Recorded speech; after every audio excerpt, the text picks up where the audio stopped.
didn't even know she was in the car. I really hope she and that unborn baby were okay. After all that happened, my mom, sister, and I and the puppy all walked back home. We got back home at around 1 a.m. The three of us all just decided to cuddle up together in my mom's bed, with the puppy too, of course. We didn't sleep that night, and I'm honestly surprised that my mom allowed the dog to lay on the bed with us. I shit you not, when my mom put on the TV, Final Destination was playing on one of the channels. I thought that was really ironic. The Toyota guy did end up being charged with drunken driving and culpable homicide, according to the articles in the local paper. If you don't know what that is, because I sure as hell didn't, I'll go ahead and explain.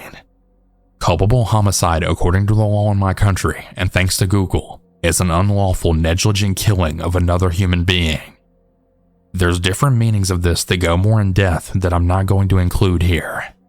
I did some further research, and it's also a non-bailable charge with imprisonment up to 10 years with or without a fine. I'm not really sure if he did end up going to prison, but he most definitely did if I had to guess.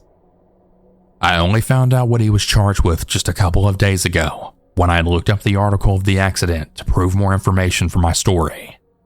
This experience showed me how neglectful your actions can drastically ruin your life and the lives of other people. How you can be living normal everyday life and have that life taken away from you in just the blink of an eye. My mom later told me that the deceased couple lived somewhere in our neighborhood, and that's why they turned right. They were just driving home, and they were so close. Rest in peace to the couple whose lives were taken so tragically. Stay safe, everyone. And remember to think before you do something that could possibly ruin your life, as well as the lives of other people. And please, everyone, don't drink and drive.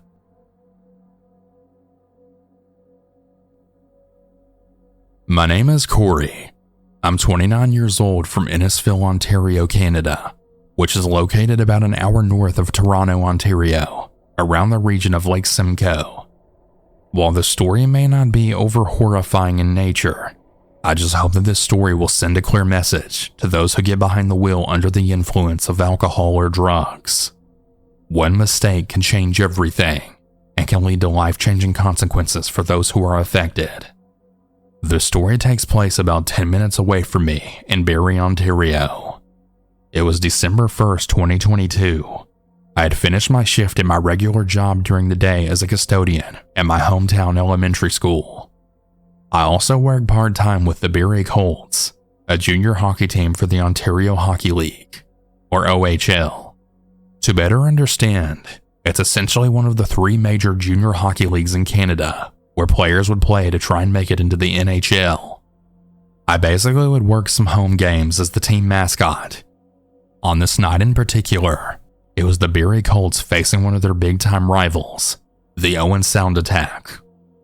So from my house to the arena, it would probably take me about 15 to 20 minutes. So my route would be from my home in a subdivision, then onto a side road or back road, then take a ride on a major road that would take me through a small neighborhood town called Stroud. Then I take another left to another back road, then I get to the edge of the south end of Barrie.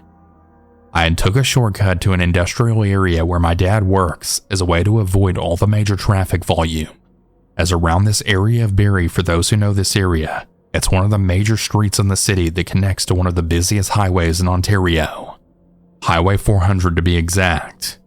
It was the afternoon rush time traffic, and it can really be a bitch to get through if you're trying to get home. This area is also traffic heavy and pedestrian heavy around game nights, whenever the Barrie Colts play their home games, where people would park their cars across the street and then walk to the arena, which is around 6:45 p.m.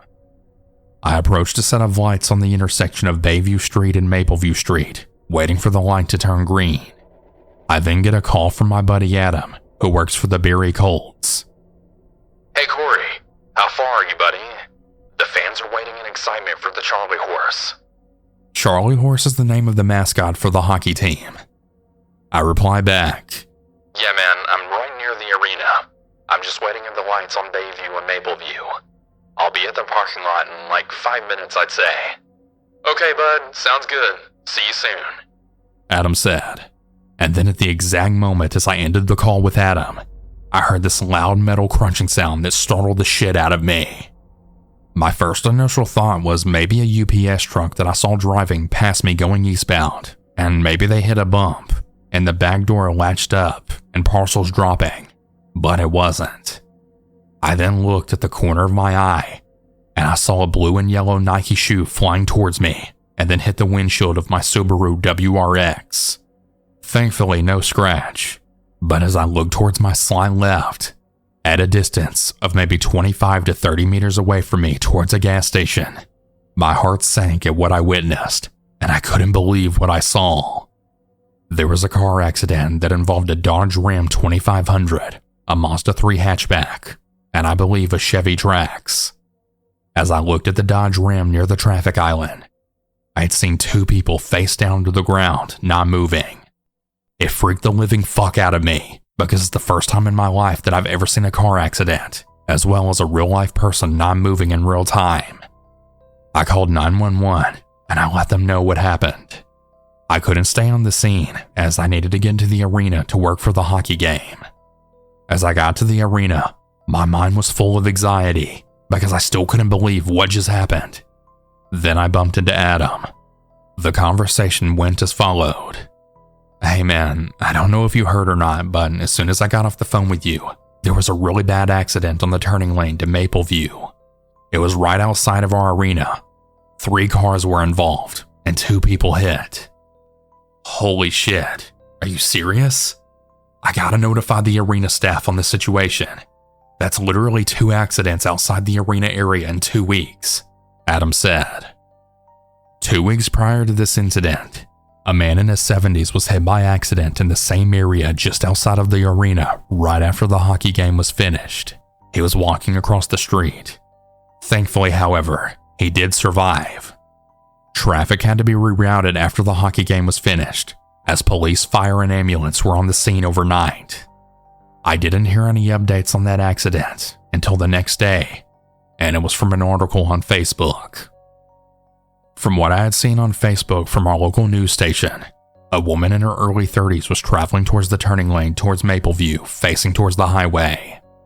She then struck 2 vehicles, but she also struck 3 pedestrians who are Special Olympic athletes who are literally just walking their way down to see a hockey game. What was also noted too was that the woman, who's a mother of 2, was driving under the influence of alcohol and crystal meth. The people that were hit had to be transported to Toronto via air ambulance. Despite the horrific experience and those who were involved, the victim survived, and the woman was charged, and rightfully so. As I write this story, it's February 25th, 2022. The accident victims are making good recovery progress, and the woman's currently on trial for the car accident. That night in December still gives me shivers to this day, as it was truly shocking to see a moment of life and almost near death.